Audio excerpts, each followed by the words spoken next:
So, going to give you a little rundown here on. Well, this is not actually. Let me get to the right. I have for you here. So, I want to talk about Chinese stocks.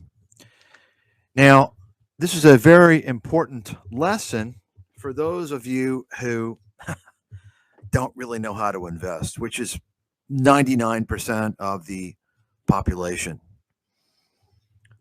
Now, I issued a warning about 4 or 5 years ago focused on Alibaba. And I specifically warned that Alibaba is not a legitimate listing on the US stock exchange. I specifically discussed that it was a variable interest entity. It was a contractual arrangement set up by Jack Ma, and you didn't really own anything. And I warned about it. I warned that, number one, Alibaba was set up in the jurisdiction of the Cayman Islands, so you don't have any jurisdiction there. The U.S. shareholder has no jurisdiction there. Number two, I warned that the Chinese government, through its court system, would determine any potential legal issues. So the bottom line is that the variable interest entities are set up by Chinese companies that are in China. They go offshore, create a shell company, and through contractual agreements, they promise to provide shareholders in the U.S. ownership. And in fact, that ownership is not recognized by the Chinese Supreme Court. I mentioned that several years ago in the research. I went over and I specifically talked about Alibaba. I talked about it being a shell company. I talked about it being in the Cayman Islands, and I warned my subscribers to stay away from it. And this document in front of you here, you can see it's almost a year old. You can go ahead and read it. I've got a lot of information I'm going to show you. And what I wanted to show people is that it's just shocking how people don't do any basic due diligence. And another thing I wanted to mention is that a lot of people bought Alibaba because Charlie Munger bought it. Oh, the blind guy, the guy who's legally blind and he wears glasses that are like 3 inches thick, the lenses. If these numbers are accurate on Alibaba, and because of Munger, I believe they are accurate, I think Alibaba is a stock that I want to own for 5 to 10 years, at least. If you're going to buy a speculative stock, okay, fine. Okay, fine. If you're a high profile guy and you're thought to be this wonderful, great, legendary investor, and you have exposure to millions of investors, do you think it's responsible for you to tell people that you bought it? Because you're basically saying, look, I bought it and I bought more and I'm doubling down. He's basically saying you should buy it. Unless Charlie Munger comes out and says, look, I bought this. It's risky. I don't recommend anyone buying this. It's a lot of risk. Unless he says that, he's effectively endorsing the stock and getting people to buy it. Correct? Yes, 100% correct. That's number one. Number two, what legitimate, credible expert in the investment world would buy Alibaba when there's this much risk? Massive risk. Charlie Munger, quite simply, is incompetent. He's incompetent and he's senile. The evidence is pretty clear. Major risk with Alibaba. It's not a legitimate stock on the U.S. exchanges. Now, let me tell you what can happen. Listen, sir, I'm sorry, I don't have access to my books. They were the printer Ingram, very large distributor, suddenly, without reason, terminated the contract with my publishing company for no reason. You can imagine what the reason was, probably. Um, so I don't have access to it. I won't put it. I actually checked recently on a company to try and make it available for sale on my site through an ebook platform, and they wanted $5,000 per year for that software, that secure software. So it's not going to happen. Okay, sorry. Unless you can find, sir. Let me explain something to you. When you have a person that's banned, they have no reach. And if you have no reach, the economics don't work for a lot of things. If you have a lot of reach, you can be a chimpanzee and have 2 million subscribers, and you can sell shit on a stick, and you can do anything you want because the economics favor you. You understand? I am handcuffed and have been for over 10 years now because I've been banned by everybody. Okay. I'm the top guy, the single top guy in the world. That's a fact. I'll go up against anybody on that. If anybody wants to wager me with money, anyone legitimate, yet I'm banned. Okay. That's the amazing thing, right? Anyway, let me go on now and talk about this. You know, you're not going to hear this type of talk in the open. And you wonder, I mean, think about it. Shouldn't the hedge fund manager, shouldn't Patrick Boyle be talking about this? Right? Nah. What's he talking about? Let's take a look. Patrick Boyle, the fake hedge fund manager, the guy that was a hedge fund manager a few years ago and doesn't know jack squat about anything. Look at the topics he talks about. He talks about topics that are covered in the news. Tax the rich? What does being cut off from SWIFT mean? Economic effects of Russia's invasion. I mean, think about this. This guy's a clown. He's out of touch with the markets. Look at this. What happens to sanctioned oligarchs act? Who cares? You're claimed to be a hedge fund manager. Why don't you navigate the market and show people how to make money or protect their assets? You understand? This guy is a joke. He's a clown. He's a joke. He's not being called out. Right? You understand? Sir, CTRS, I'm sorry. I apologize. I can't. It's not able to be available. I've tried. Best I can tell you is even better than that book is the AVA boot camp series, which is much better actually. That's a series of about, well, each program. There's 2 programs I did. It's about 20 videos of about, on average, 2 hours long. Very advanced stuff. Actually, I don't consider it advanced, but most people do. If you're trying to compete with other investors, you better know a lot of stuff. You better be really experienced and be advanced. Your knowledge better be fucking hot shit. Because if it's not, guess what? I'm going to be on the other side of that trade taking your money. You understand? This is what I'm talking about. Most of these kids don't have a clue what's going on. I'm learning so much from you, Kevin. I mean, like if you don't know, like if you're not getting access to top level insight, you're not going to have an advantage. I mean, think about who you're competing against in the market. You're competing against millions of professional parasites, Wall Street and the affiliate parasites, who not only are very experienced, very knowledgeable, and have very deep pockets, but they also have insider information. I mean, how can you compete against that? And then it's funny because like these kids who don't even have the first clue about understanding that main point, these are the same kids who use trading apps like Robinhood and Webull, which rip you off on every single trade. You get scammed on every trade. I mean, it's just shocking to me what's going on out there. Anyway, let's move on here and ask yourself the question: why is this guy who claims to be a hedge fund manager, and he's not, putting stupid nonsense that like a teenager could come up with this stuff, right? This is like commentary. He's a hedge fund manager. He wants to tell you he's a hedge fund manager, so you think he knows the market. Look at his videos. Does he know the market? He doesn't know jack, which is why he's a former hedge fund manager. he blew up. Okay.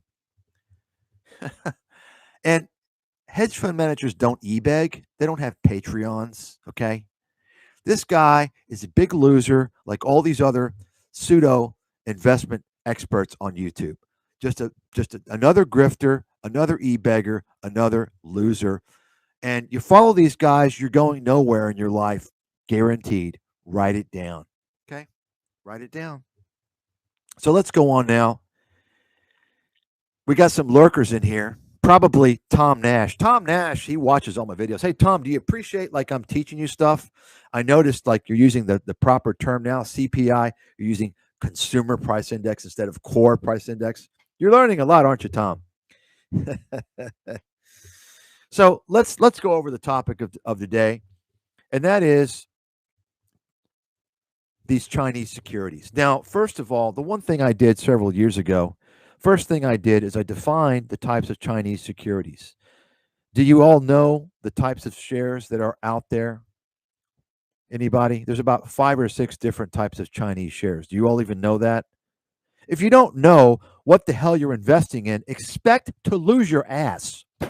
Boom. Okay? But you see, all these kids, they just want to follow what's going up. And that's why they didn't buy Alcoa at $7 like I recommended to my people, to my subscribers, who are now up by about 1,500%. That's why all these kids on YouTube, they have all these tech stocks that are getting cremated. They don't have the stocks that are up 500, 600, 1,000%, because they don't understand investing. You see, they follow Kathy Wood's bullshit. That's what's going on. Posted my video, why Tom Nash won't respond to my $10,000 award. I will give him $10,000 if he proves to me he was a Wall Street analyst. The guy's a complete fraud. He's a complete liar. He's a complete idiot. He's an internet marketer pretending to be an analyst. And it's shocking. Nobody's called him out.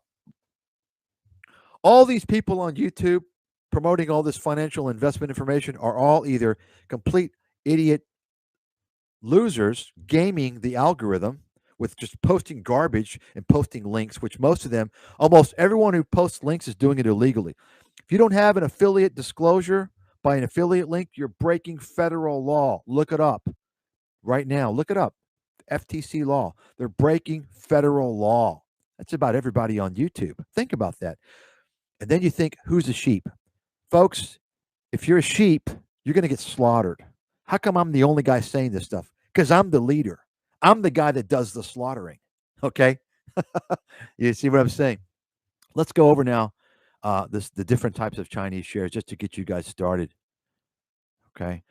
You guys are lucky because normally something like this would be a webinar I charge money for. I don't really do talks that I give for free, ever. But it's important for people to know that there's real experts out there instead of all these fraudsters and idiots on YouTube trying to game the system and charge people money for things that they're not qualified to speak on. So take a look right here. See that? You've got A shares, B shares, H shares, red chips, P chips, S chips, N shares. Did you all know that? I went over this about 5 or 6 years ago. I don't even cover Chinese stocks. And I went over this because I cover the emerging markets. I cover FXI. Anybody know FXI? Anybody? FXI is a ETF by iShares, and it goes over the 50 largest Chinese securities that are listed in Hong Kong. That means they're H shares. Okay. So what you've heard about recently, and by the way, I challenge you to find anybody who would do a live show like this without preparing. You understand? Everyone's got their script. Patrick Ball couldn't do this. This guy's a clown. He doesn't know what he's talking about. But you see, I'm a real research analyst, world class. So I know a lot of things, and I can talk endlessly on a lot of things. And it's legitimate, not bullshit. Anyway, so let me continue.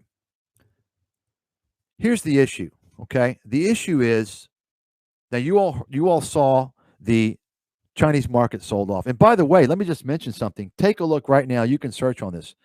February 15th, what happened? about 4 days after I released my research from February, cautioning people to stay away from Chinese stocks, to wait for a major sell-off, and I'm talking big time, for FXI. I'm not going to get into that forecast, but I basically said, no, no, no. This monetary stimulus is not going to help the Chinese economy. It's a defensive move because Chinese economy is in trouble. That's what people aren't talking about. The Chinese economy is in trouble. There's a lot of problems going on, and nobody really understands that. So what happens? Wall Street comes out. Look it up. February 15th. Goldman Sachs, Credit Suisse, Allianz, Bernstein, all the Wall Street firms come out and say, this is a time to buy Chinese stocks. Guess what happened after that? They collapsed. They all collapsed. Now, you had a lot of people in there, a lot of the Kathy Wood followers, even though I don't think she has Alibaba, but, it's the kind of stock that she likes, right? Disruptive innovation. Bought Alibaba. I even had some of my folks, my subscribers, ask me about Alibaba. I don't know, about a year ago when it was about $170, and I said, why would you take that risk? Yeah, it's down a lot, but you understand why it's down? Alibaba has a lot of risk. They might get delisted. Do you understand that? I've gone over that before. Why would you take that risk? That's what I said to this person. I said, look, if you want to stock something kind of like Alibaba, just buy Amazon or something like, or Google or something like that. You don't want this risk. And take a look now. It's half the price. Okay. People very rarely appreciate when you save them from losing their ass. They don't appreciate that. But it's a huge benefit because at the end of the day, what you bring home in investments is a combination of how much you make and how much you lose, right? And for many people, they need to curtail their losses. Their losses are what is holding them back, right? So anyway, the point is that the Chinese securities sold off, and the big issue is with which shares. Anybody? Which shares? The A shares, the B shares, the H shares, the red chips, P chips, S chips, N shares. Anybody know? What's the big issue with? Have you heard this from anybody? Of course not. No one's going to talk about this stuff. Now, I'm sure there's some lurkers here who's going to copy my information and put it on their own video, so they can create content to get views, so they can pump their affiliate links and put people into Webull and Robinhood, which screw people, by the way. Anyone posting affiliate links to these trading apps, those people are trying to screw you. They're trying to make money off of your misfortune. Those trading apps are 100% guaranteed fact scams. Write it down. You can write it down. You can tell them I said that. I've known this for years. They're all selling order flow. I talked about this as early as probably, 6, 7, 8 years ago, before anybody even knew what the term was. They're all selling order flow. If you're selling order flow, someone's buying the order flow, right? And they're giving you money, right? If someone is giving a brokerage company or a trading app money for order flow, they're doing it for a reason. What's that reason? Because they're going to take that order flow and they're going to fuck the people with the orders. They're going to give you a shitty price and they're going to front run you. They're going to get in before you, give you the screwed up price, give you the high price if you're buying or the low price if you're selling. I knew this was going on as early as about 13 years ago when it was in its infancy through Citadel and E-Trade. I've probably talked about that before. I'm not going to get into the details. But anyway, so somebody want to answer me? For instance, well, let's start out with this. What type of shares are Alibaba in this list? Anybody? Well, I've never heard anybody talk about what type of shares they are. They just refer to them as a variable interest entity, the VIE. Yeah, or the order flow is criminal. It's criminal. And do you know why? The SEC knows this. Do you know why the SEC is not doing anything? Because their buddies are the crooks making all the money. Ken Griffith, all these hedge funds. Folks, you all have no idea how criminal the SEC is. It's a criminal mafia. Believe me. Believe me. And all large hedge funds engage in insider trading. That's fact. I know. Believe me, I know. All large hedge funds. The only exception would be the hedge funds whose primary investment strategy is something like for instance, Bill Ackman, who tries to he pumps his stocks and pumps all types of things in the media, right? He pumps things. He manipulates the market, and he's already got a trade. You know, there's several of those guys. The fact is that, and it's shocking that listen, there's so many things I could probably mention about 100 facts that all investors should know that are simple and almost nobody knows. How do I know this? Because I've talked to people. One fact, for instance, real hedge funds don't want the public to know what they're invested in. That's a fact. That's a fact. Write it down. When you have hedge funds that are openly disclosing what they're investing in, they're trying to manipulate their trade. They're trying to get you guys, the sheep who watch the media, to pile into their trade so they can dump it. It's a form of a pump and a dump. Anyway, Alibaba is probably an in share. I've never heard anyone talk about that designation, but you can see from this chart, it's probably an in share. It's categorized as an in share, right? But it's a variable interest entity. That's the important thing. Now, I'm going to show you something here. I'm going to show you something. You can read this, and you can get a better idea. You're listening to somebody who wrote about the China U.S. trade issue 15 years ago when it was in its infancy.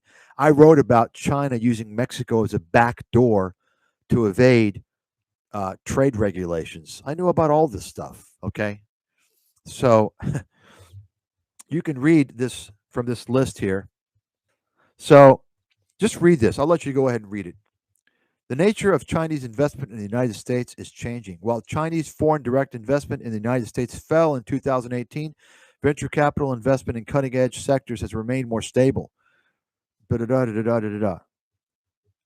Okay. U.S. laws and regulations and practices afford Chinese companies certain advantages that U.S. companies do not enjoy. Chinese firms that raise capital on U.S. stock markets are subject to lower disclosure requirements. Lower disclosure requirements. In fact, let's talk about that.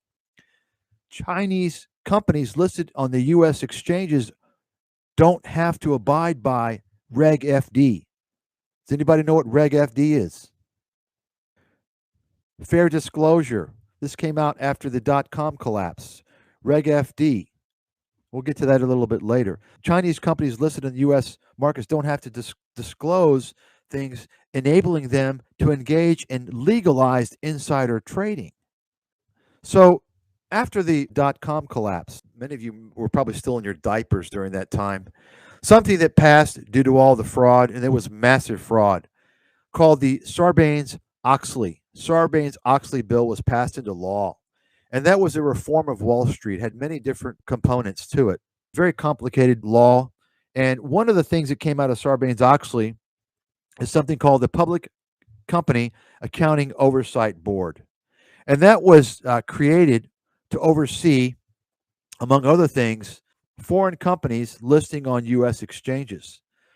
Now, ever since about 2013, I believe, there have been laws to require China to open its books.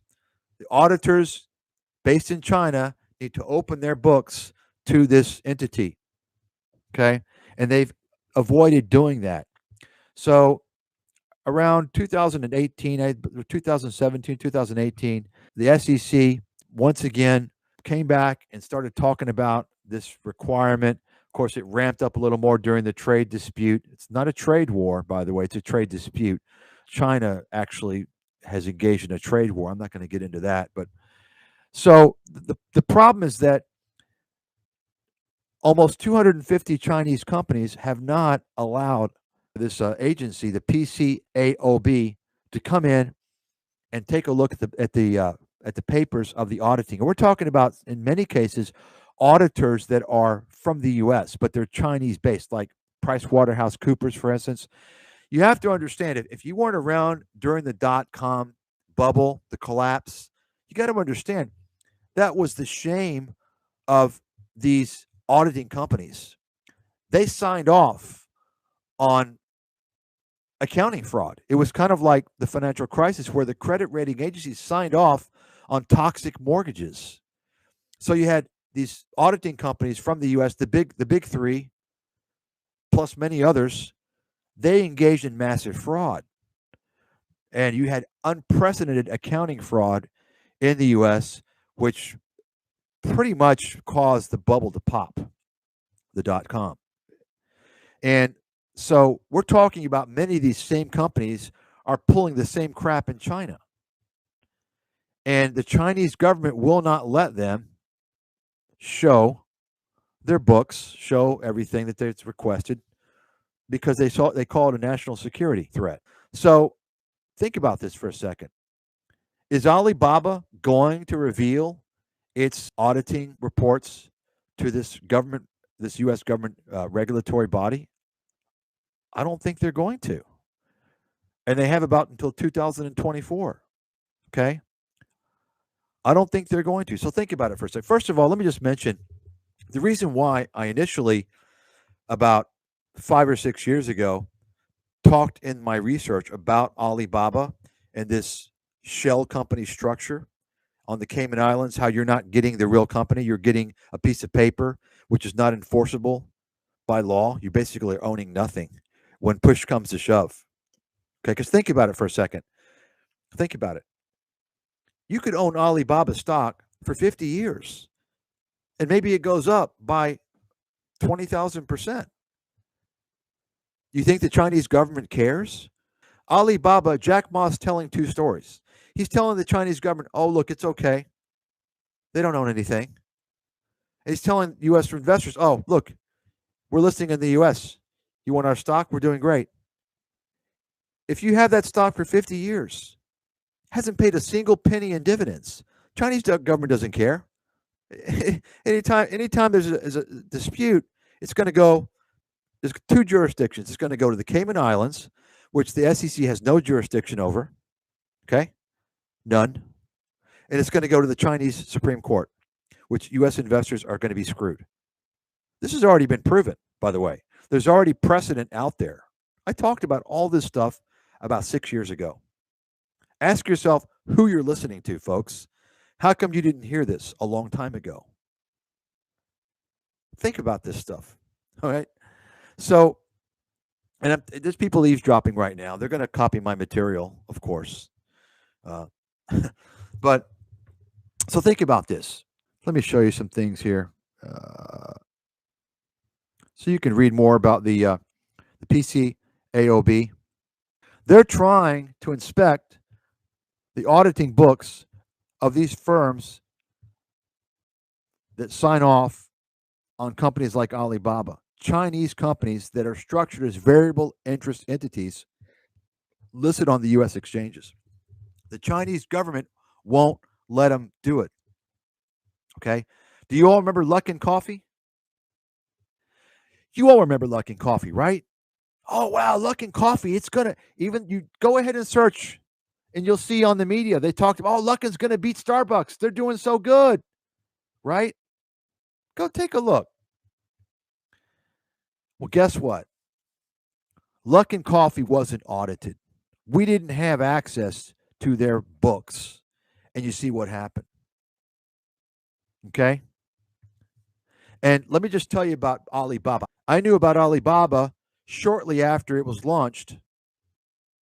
Gosh, I can't remember when, but well before 2010, years before that. I got on the site and I couldn't believe it was like a scam central. All these Chinese like trying to scam her. It was nothing but it was a scam website, a bunch of scams. And me being familiar with Chinese culture, having lived in Asia for several years, having talked to people, having even talked to China, knowing what's going on in China. It's a very, folks, if you're not in the Western world, even in America, America is the cleanest country, and it's by far is America clean. There's a lot of fraud and corruption, but it's hidden. Okay. But when you're talking about Asia, you're talking about a culture of corruption. It's just a part of the culture. And it's worse in some countries than others. And I have to believe China, it's the worst. So you're talking about a company like that. Do you really trust the books? This is what's shocking to me about, look, if you want to speculate in Alibaba, buy some, okay, fine, you try. But for Charlie Munger to come out and basically indirectly, implicitly encourage the public to buy it, how he's pumping it, this is a professional investor. You understand, folks? The guy is obviously, he's senile. It's not responsible. It's not even responsible for him to buy it because of the risks. It's much less responsible for him to come out and tell people he's buying it because the media tells everybody that he's a great investor, which we can debate that. That's another topic of discussion. But that right there alone should cause you to question things. No credible, legitimate investor who's thought to be a great investor, and he has a lot of media exposure, should ever tell people, because he's basically endorsing buying the stock, that he's bought Alibaba, given all these risks. Remember, I reported these risks 6 years ago, a couple of years after it went IPO. So let's move on here. You've read this, hopefully. So here's the structure of the VIE. You can read here how it's set up. And so you have in China the VIE set up. You've got an individual, in this case Jack Ma was the owner, and then you have the wholly foreign-owned enterprise. So this would be Alibaba. This would be the VIE. So there's contractual arrangements, right? So this is associated with the VIE through only contracts, through pieces of paper. And then that is listed overseas as a shell company in the Cayman Islands, which U.S. investors have, the SEC has no jurisdiction over. All Chinese stocks listed on the U.S. exchanges are structured this way. You don't own jack. Anyway, so you all understand now how this works, right? These companies from China, they're accessing the capital markets in the U.S. They're getting equity funding, and they have no accountability, zero accountability. Let me show you some examples here. Let's see. Yeah, Reg FD. Here you go. Take a look. Read this. The SEC does not maintain country-specific disclosure requirements, but as foreign private insurers, U.S.-listed Chinese companies are subject to lower reporting and disclosure requirements than domestic U.S. companies. Specifically, U.S.-listed Chinese companies are exempted from Regulation Fair Disclosure, Reg FD, which requires U.S. public companies to disclose material information to all investors at the same time. You understand what that means? It's saying that Alibaba can disclose information, material information, to anybody it wants. It doesn't have to disclose it to everybody. It can tell its Chinese buddies. Jack Ma can tell all his Chinese buddies about something. Alibaba's going to miss earnings. They're going to break through earnings. They're going to acquire a company. He doesn't have to tell anybody else. And it's legal. Okay? So you have legal insider trading in China. Can you imagine that? Oh, wow. So think about that. And take a look here. They don't have to file quarterly reports. Baidu hasn't had a shareholder meeting in 10 years, in more than 10 years. Do people talk about this? Now, I want you all to read this. Everybody remember, you all know Alipay, right? Alipay? Alipay spun off of Alibaba, and then it went into form Ant, right? Went into form Ant. And you might remember many years ago when SoftBank and Yahoo were like, I think combined, they were the majority shareholders of Alibaba, right? Well, Jack Ma wanted to spin off Alipay before and did not want to give that stake to SoftBank and Yahoo, which they should have gotten Alipay, right? He took Alipay and formed Ant Financial, and he gave Yahoo and SoftBank, which I believe were more than 50% owners of Alibaba, he gave them $6 billion in a settlement. Take a look. Ant Financial is valued at $150 billion, and there's nothing that SoftBank and Yahoo can do. You understand that? So if you own a Chinese stock listed on a U.S. exchange, you're fucked. They can do anything that they want, and you have no recourse. In fact, what I believe has a good chance of happening is that because the share price of Alibaba keeps going down, it's getting lower and lower, and Alibaba is drooling, because as the lower the price goes, the easier it's going to be for Alibaba to say, hey, you know what? We can't show our financial statements to the auditors, to the PCOAB in the U.S. So we're going to buy you guys out. Here, it's trading for $50 a share. We'll give you guys $50 a share. Think about that. Okay? And then they're going to take the shares, and it's going to be worth what? 5 times, 6 times as much on the Hong Kong exchange? You understand? So they can buy out, Alibaba can buy out U.S. shareholders. And you got, no matter what you think it's worth. And it's funny, you have all these kids out there. Yeah, look at the financials. It's got all this cash and this and that. Oh, really? Says who? Have you seen the financial statements? Have you seen U.S. regulators audit the auditors? Why do you trust Chinese financial statements? Really? Are you kidding me? Okay, here's another example right here. I want you to read this. Okay, it's an example of a Chinese company listed in the U.S. The lack of U.S. jurisdiction may hinder shareholders' attempts to challenge management's actions they may view as adverse. For example, when Chinese internet security firm Qihu 360 was taken private in July 2016, U.S. shareholders were paid $77 per share, equivalent to a total value of $9.3 billion. In February 2018, Qihu 360 relisted on the Shanghai Stock Exchange with a value above $60 billion, a return of 550% to its private owners, including company founders. As Qihu 360 was incorporated in the Cayman Islands, which offers less regulatory protection for investors, the company was allowed to be taken private by controlling shareholders. Okay. Think about that, folks. This can happen. So there's a big problem. And there's a reason why these stocks keep going down lower and lower. Why do you think Alibaba keeps going down lower and lower and lower? You all understand? You started to understand the risks involved, and ask yourself the question: why has Alibaba continued to slide, and many of these other stocks? Think about it. Why? Because people see the risks. Okay, they see the risks. Now, I don't know what's going to happen. But I can tell you that, first of all, Alibaba is not as strong. The economy in China is not so good. Second of all, I don't trust their financials, never have.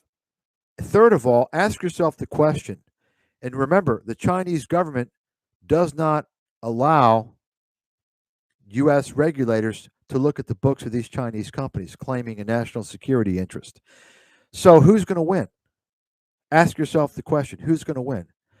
Look at Didi. Take a look at Didi, right? Didi, 6 months, boom, they're gone. They collapsed 40-some% the other day, right? Now, Didi's a little bit different for many reasons. That's why they're, if any company has a chance to stay listed on the US market from China, I would say Alibaba probably has the best chance. But that's only because of its connection and its reach in the US with Wall Street, and it's trying to expand operations, through Amazon and elsewhere in the US.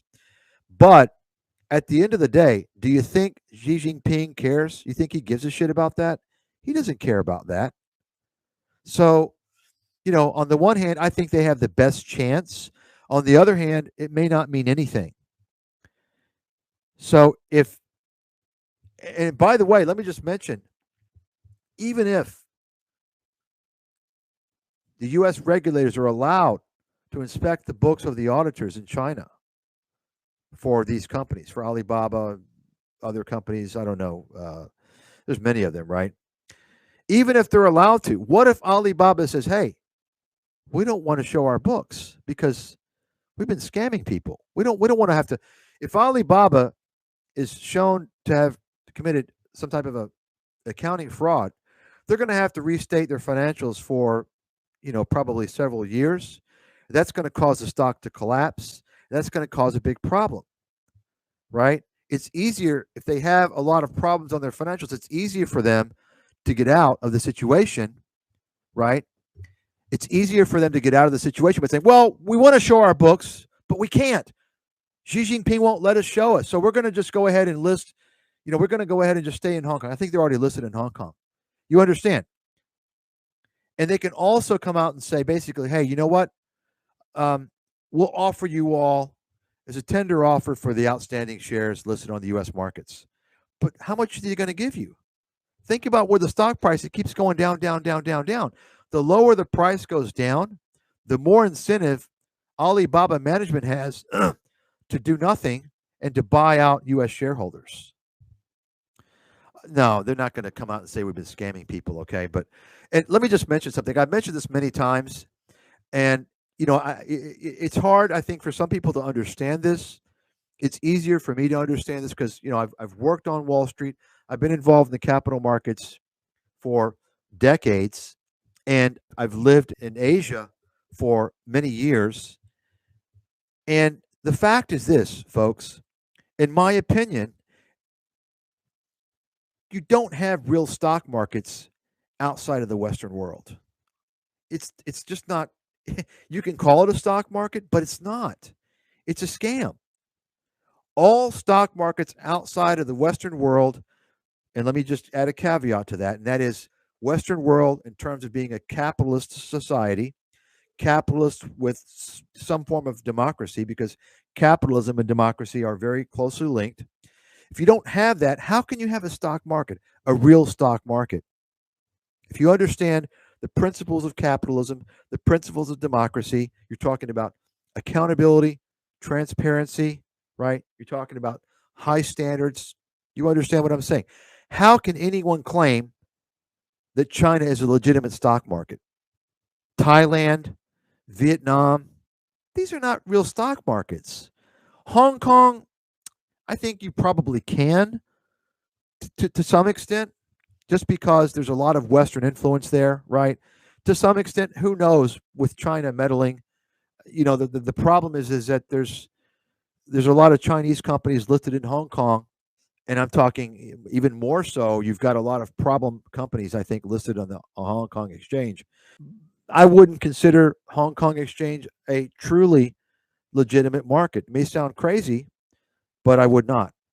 I would not.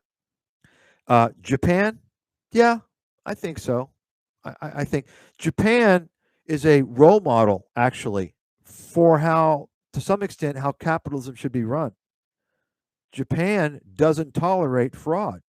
You saw what happened to what's his name, the Lebanese guy, right? The CEO of Nissan. You saw what happened. He's a fugitive. Why? Because he didn't state his full compensation on the official securities filings. In the US, they'd be like, oh, I'm sorry, we made a mistake, not a big deal. Okay. In Japan, he's in jail. That's one thing about the Japanese. Let me tell you, they have not allowed the corporations to take over. It's a very good thing that they've done. But when you're talking about developing countries, another example would be, what about India? Well, India is making a lot of progress, but come on, there's a lot of it's still a third world country, right? So, I think that India is on the way. They're on the way. So I think India eventually will get there, even if they're not a Western country. There's a good chance India will eventually get there to be a truly legitimate market that you can trust at some point. Um, but I would say even right now, they're more trustworthy and reliable than the Chinese market or any other stock market in Southeast Asia. I think, unless I've overlooked something. Does everybody understand that? Like, how can anybody not laugh when someone mentions a Chinese stock market it's a communist country? Like, you all understand what the stock market is, how the stock market's linked to capitalism? The stock market is kind of the overlay of capitalism.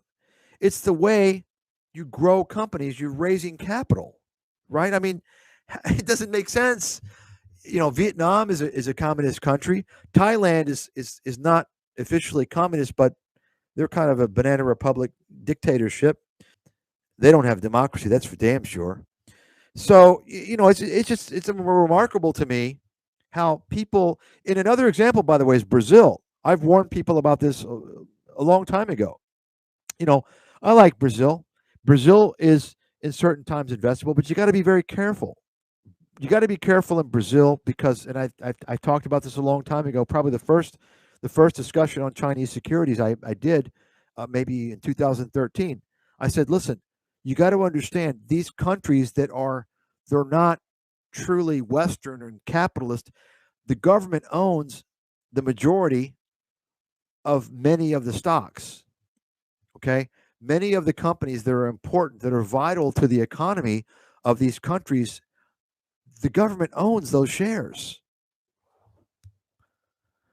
Taiwan, yeah, I mean, Taiwan is, they'll get there, but I mean, at the end of the day, this is China. Okay, I don't care what anybody says. It's China with a push towards democracy, right? But you have to understand the culture of corruption in Asia, and it's not just Asia. It's generally speaking, it's developing countries. Okay, you see it in Eastern Europe. You see it. I mean, this is why a lot of these. This is why. Why do you think the Ukraine has not been accepted into NATO? They've tried 2 or 3 times. They were rejected. Do you know why? Because there's certain standards that they have to comply with. Standards of accountability, of transparency, of anti-corruption. Do you all understand this? These are foundations that they must comply with. And Ukraine is a pretty corrupt country. This is why they haven't been accepted. And let me tell you, believe me, they've lowered the barrier when it comes to NATO and EU. They've lowered that threshold. So if they're not accepted, boy, it's really bad. Okay. I mean, take a look. If you don't believe me, take a look at Petrobras in Brazil. Okay. Take a look. I'm not even looking at it, obviously, but I already know. Take a look at the outstanding shares versus the float. And you're going to see probably half or more than half of the shares, or probably about half or less than half, are in the float. Most of the shares are not in the float. Where are those shares? They're owned by the government. Okay. And in fact, when Rousseff, not the previous prime minister was Temer, but he staged a coup to get Rousseff out of office. When she was in office, I believe it was her, the economy was in deep trouble in Brazil. And what did she do? Well, she went and told Petrobras, "Hey, you got to lower oil prices. You got to lower gas prices for our citizens because we're in trouble." And guess what? Petrobras did it. They had to do it. Do you want to invest in companies like that? How come people don't even know this? I mean, you know, you have to ask yourself this question. If you're not listening to somebody who's telling. I mean, this is not even. This is like, I don't even consider this like high level stuff. This is basic stuff that you need to know. If you're going to invest in a country, you better damn well know what the hell's going on in that country. Okay. But of course, people, they just want to chase, just like the people that chase the Kathy Wood and all her garbage stocks. you know, it's, folks, listen. And I know some of you like preaching to the choir. You already know all this. These are certain things, like if you want to be successful in your life, in anything, like this, if your mindset is wrong, like you're going to constantly walk into booby traps. You're going to constantly do the wrong thing and fail.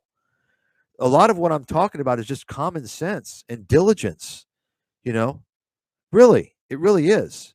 But I understand these days, more and more, our society has been set up to make people more impulsive, especially this younger generation. They don't understand. They grew up in this society. They don't know how it was. The younger generation doesn't realize they've made young people very impulsive and not to think about things, and just it's pretty scary. And I know this because I grew up in a different period and I've seen what's happened. It's pretty scary. They want the less you think, the easier you are to control and manipulate. You see? Isn't Walmart pretty much U.S. government owned? Sir, I could argue that these mega corporations are, they're all U.S. government owned. In fact, you could think of it this way. The U.S. is very sophisticated. Everything the U.S. does is very sophisticated, very high level. And, look, we have the best universities. We have the best minds. It's just a fact. We don't have all the best minds. There are great minds around the world, but we have the best of the best. Therefore, we have a system in place to structure things to make them more complicated and more hidden. If you look at less developed countries, developing countries, look, they don't teach critical thinking in the developing world, in most of the developing world anyway. You know that. You all know that. Does anybody know this? That's how they control the people. They don't teach critical thinking. What I'm trying to get at is that these corporations, if you really understand what's going on, they're kind of like phantom operatives of the U.S. government. A great example is right now, what's going on in Russia. What happens? Well, the big mega international corporations, they pulled out of Russia, right? McDonald's pulled out. Coca-Cola pulled out, right? Another example is when these corporations, they're giving money to Black Lives Matter. They're promoting LGBT. You understand? These big corporations are the right hand or the left hand of the U.S. government. That's what they've become. They're so powerful. It's a new type of control around the globe. It's a lot of mind control. So it's very interesting if you take a look and think about it. And if you've ever traveled to some of these other countries, you can start to see it. It's pretty scary. So that's how I have to answer your question. And I'm very anti-corporation, by the way. I despise corporations. Corporations have destroyed the U.S. completely. They're terrible. They used to be really good, but things got out of control. And what happened was, well, I'm not going to get into that, but